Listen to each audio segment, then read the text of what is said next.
Distinguished Senior Fellow at World Resources Institute, Francis Seymour, joins us now from Washington, D.C. Welcome to the program, Francis. Lovely to have you with us. Now, 42,000 square kilometres of tree cover lost last year. That's the equivalent of the Netherlands, which is a staggering amount in anyone's books. Who's responsible for this forest destruction? Are we talking illegal activity, or is it government-sanctioned logging, or both? What's responsible? You know, the immediate causes of forest loss differ in different regions.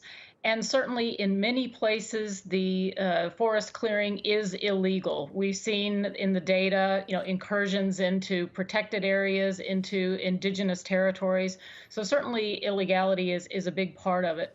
But there are other direct drivers. For example, in the Congo Basin countries, most of the forest loss continues to be from small-scale farmers who really don't have an alternative but to chip away at the rainforest edges in order to grow food. But I think we have to recognize that we're all complicit to a certain extent as consumers of the globally traded commodities that do drive forest loss. So, for example, our analysis shows that in the first 15 years of this century, more than half of forest loss was driven by only 7 commodities, first and foremost beef, but also palm oil and soy and cocoa. So we're all complicit to a certain extent. You've spoken specifically about Brazil and the Amazon and the fact that more recently they had actually made gains in slowing the destruction of those vital rainforests. But you're saying that those gains are now being undone. Why is that?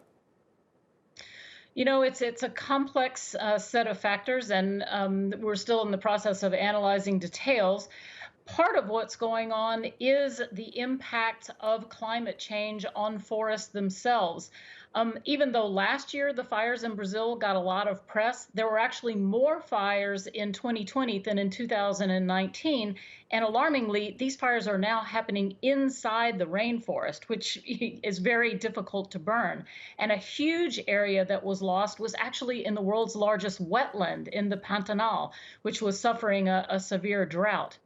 But it's also fair to say that both the rhetoric and the policies of the current administration are signaling a reversal from the policies that had led to the earlier success. So I think there has been a signaling of tolerance for land grabbing and other illegal behavior and threats to indigenous territories, which have been some of the most effective in protecting forests.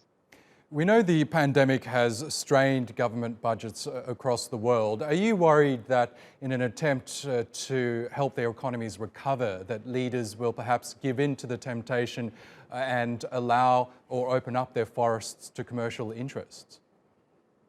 Yes, I'm very worried about that because I think we will not have seen the most significant impacts of COVID-19 on forests until the economic recovery gets more underway and economic activity continues to increase.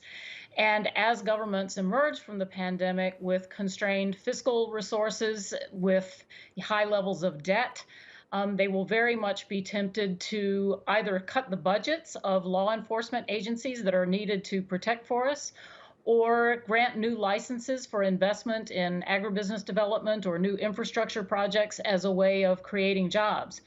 And I'm afraid we've already seen some governments begin to relax environmental and forest protections as a way of facilitating investment, even though studies show that actually investments in conserving and restoring nature are better measures of stimulus than those kinds of investments that are in unsustainable land use.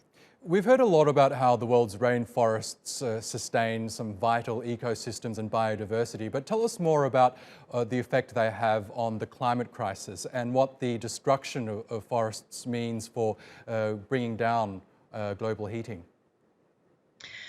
Well, it's a really important question. I think the science is now clear that we cannot meet the goals of the Paris Agreement in keeping global temperatures, below the 1.5 degree or 2 degree rise unless we stop and indeed reverse forest loss no later than the end of this decade, because the emissions from this land use change are globally important and really have to be part of any strategy to protect the climate.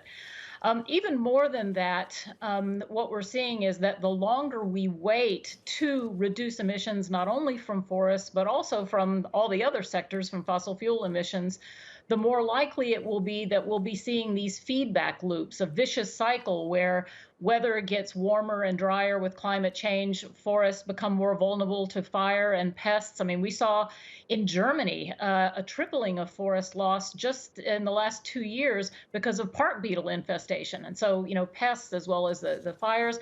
And then when the forests become more vulnerable to these changing weather conditions, as they burn and decay, even more carbon goes into the atmosphere. And so we get a vicious cycle that could really lead all of our remaining natural carbon sinks to just go up in smoke. Okay, Frances Seymour from the World Resources Institute. We'll have to leave it there, but thank you so much again for joining us on the News Hour.